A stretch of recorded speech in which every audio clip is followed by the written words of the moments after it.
এয়া হৈছে নতুনকৈ লঞ্চ হোৱা iPhone 16 ল'বলৈ ঘণ্টাৰ পাছত ঘণ্টা ৰৈ থকা মানুহৰ ছবি। কিন্তু কিয় ভাৰতীয় লোক আইফোনৰ প্ৰতি ইমান আকৃষ্ট? নতুনকৈ লঞ্চ হোৱা আইফোনত কি নতুন ফিচাৰ্ছ আছে? আৰু আটাইতকৈ ইম্পৰ্টেণ্ট কুৱেশ্যন, আইফোন লোৱাটো আমাৰ কাৰণে বহুত জৰুৰী নেকি? হাই, মই শংকৰাজে স্বাগতম জনাইছোঁ আমাৰ চেনেল দ্য গ্ল'বেল টক্সৰ আন এটি ইনফৰ্মেটিভ ভিডিঅ'লৈ। যদি ভিডিঅ'টো ভাল লাগে লাইক, কমেণ্ট, ছাবস্ক্ৰাইব কৰিব নাপাহৰিব। এতিয়া টপিকলৈ ঘূৰি আহোঁ।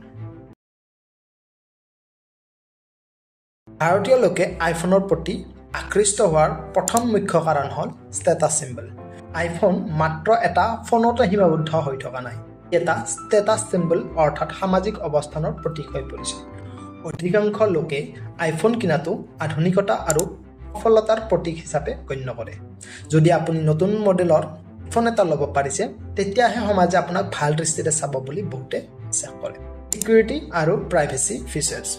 আইফোনত থকা গুৰুত্বপূৰ্ণ সুবিধাসমূহৰ ভিতৰত ছিকিউৰিটি আৰু প্ৰাইভেচি অন্যতম। এণ্ড্ৰইডৰ তুলনাত আইফোনৰ ছিকিউৰিটি আৰু ডাটা প্ৰটেকশ্যন বহু উন্নত। কিছুমান এণ্ড্ৰইড ফোন অতি সহজতে হেক কৰিব পৰা যায়, তাৰ পৰিৱৰ্তে আইফোন হেক কৰাটো সহজ নহয়। সেইকাৰণে নেট বেংকিঙৰ দৰে হাই ছিকিউৰিটি কাম অতি সহজ আৰু বিশ্বাসেৰে কৰিব পৰা যায়। তৃতীয় কাৰণটো হ'ল Apple ecosystem. IPhone, MacBook, iPad, AirPods এই সকলোবোৰ এপল ডিভাইচত ইণ্টাৰলিংক ছিষ্টেম থকাৰ ফলত এডভান্স এক্সপিৰিয়েঞ্চ লাভ কৰে। এনেকুৱা ইণ্টাৰলিংক ফিচাৰ্ছ আইফোনতহে পোৱা যায়, এণ্ড্ৰইডত নাপায় কাৰণে মানুহে এপলৰ আইফোন লোৱাৰ বাবে আগ্ৰহী হয়। ইউজাৰ এক্সপিৰিয়েঞ্চ আৰু কোৱালিটি। আইফোনৰ হাৰ্ডৱেৰ আৰু ছফ্টৱেৰৰ সমন্বয় বহু সুন্দৰভাৱে কাম কৰে। আইফোন দেখাত প্ৰিমিয়াম ভাইব দিয়ে। ছফ্টৱেৰৰ ক্ষেত্ৰত আইফোনৰ iOS ছিষ্টেম এণ্ড্ৰইডৰ তুলনাত বহুত স্মুথ আৰু স্পীডি হয়, আৰু মানুহে আইফোন ভাল পোৱাৰ এইটো এটা কাৰণ। নতুনকৈ লঞ্চ হোৱা আইফোন কেইটাৰ সবিশেষ স্ক্ৰীনত দেখুওৱা হৈছে। ভিডিঅ'টো পজ কৰি চাই ল'ব আৰু এতিয়া ফিচাৰ্ছসমূহলৈ আহিছোঁ। 48 megapixel fusion camera system. IPhone 16 আৰু আইফোন 16 প্লাছত উন্নত মানৰ 48 MB কেমেৰা আছে, যিয়ে অধিক পিছলা আৰু স্পষ্ট ছবি তুলিব পাৰে। ছেকেণ্ড হ'ল একশ্যন বটন। নতুন একশ্যন বটন, যাৰ পৰা সহজভাৱে বিভিন্ন কাৰ্য সমাধান কৰিব পাৰে। বটনটো বিভিন্ন শ্বৰ্টকাট আৰু ফিচাৰ্ছ এক্সেছ কৰিবলৈ সহায় কৰে। 3 নম্বৰ হ'ল উন্নত নাইট মোড। নাইট মোডত ফটো তোলাৰ ক্ষেত্ৰত অধিক স্পষ্টতা আৰু ডিটেইলছ দিবলৈ নাইট মোড উন্নত কৰা হৈছে, যিয়ে বিশেষকৈ নিম্ন পোহৰৰ ফটোগ্ৰাফীক সহায় কৰে। বৃহৎ ডিছপ্লে চাইজ। আইফোন 16 Pro Maxত বৃহৎ ডিছপ্লেৰ সৈতে অধিক মসৃণ ভিজুৱেল এক্সপিৰিয়েঞ্চ দিয়া হৈছে। স্ক্ৰীন চাইজ আৰু ৰেজুলেশ্যন উন্নত কৰা হৈছে, যাৰ দ্বাৰা ভিডিঅ' ষ্ট্ৰিমিং, গেমিং আৰু প্ৰডাক্টিভিটি টাস্ক অধিক সুবিধাজনক হ'ব। প্ৰ' কেমেৰা কেপেবিলিটিজ। আইফোন 16 Pro Maxত প্ৰ' কেমেৰা ছিষ্টেম আছে, যিয়ে অধিক উন্নত জুমিং, পৰ্ট্ৰেইট মোড আৰু HDR ফিচাৰ্ছসমূহক অন্তৰ্ভুক্ত কৰিছে।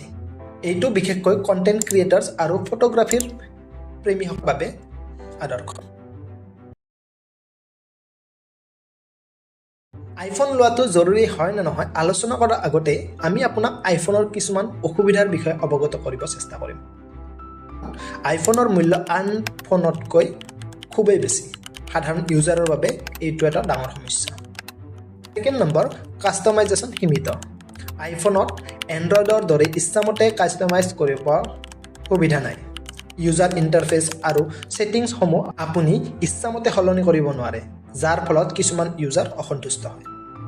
3 নম্বৰ, আইফোনৰ বেটাৰীৰ ক্ষমতা এণ্ড্ৰইডৰ ফোনৰ তুলনাত কম হোৱা দেখা যায়। বিশেষকৈ গেমিং আৰু ভিডিঅ' ষ্ট্ৰিমিঙৰ সময়ত বেটাৰী সোনকালে শেষ হয়।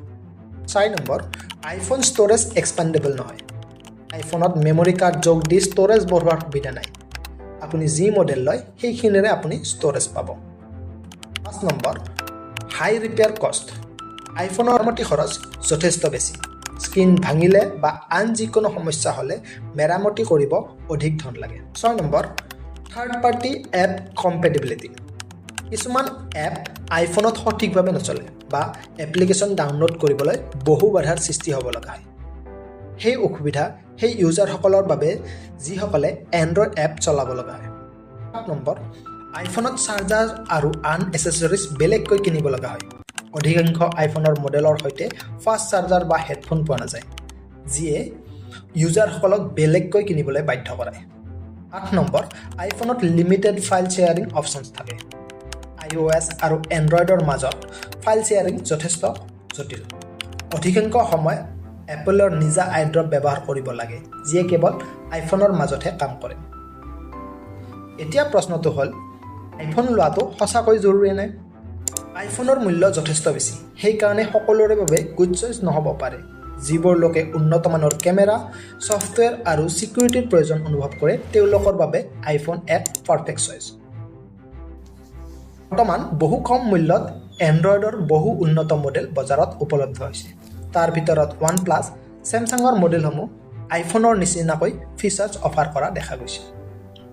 বহু লোকে আইফোনক কেৱল ষ্টাইল ষ্টেটমেণ্ট হিচাপেহে বাছি লয়। যদি আপুনি কেৱল মানুহক নিজকে ৰিচ দেখাবৰ বাবে আইফোন কিনিব বিচাৰে, তেতিয়াহ'লে সেয়া আপোনাৰ ৰাইট ডিচিশ্যন নহ'ব পাৰে। আপোনাৰ প্ৰয়োজনবোৰ যদি সৰু আৰু সাধাৰণ, তেন্তে এবাৰ ভাবি চাব। আইফোনৰ বাহিৰেও এণ্ড্ৰইডৰ বহু ভেৰাইটি ফোন আছে, যিয়ে সাধাৰণ ইউজাৰৰ প্ৰয়োজন পূৰ্ণ কৰিব পাৰে আৰু বহুখিনি টকাৰ ব্যয়ৰ পৰা বচাব পাৰে। আমাৰ এই প্ৰতিবেদন কেনেকুৱা পালে জনাওক আমাক কমেণ্ট বক্সত। আগলৈ আৰু এটা ইণ্টাৰেষ্টিং টপিকৰ ওপৰত ভিডিঅ' অনাৰ প্ৰতিশ্ৰুতিৰে আজিলৈ বিদায়। নমস্কাৰ, জয় আই অসম।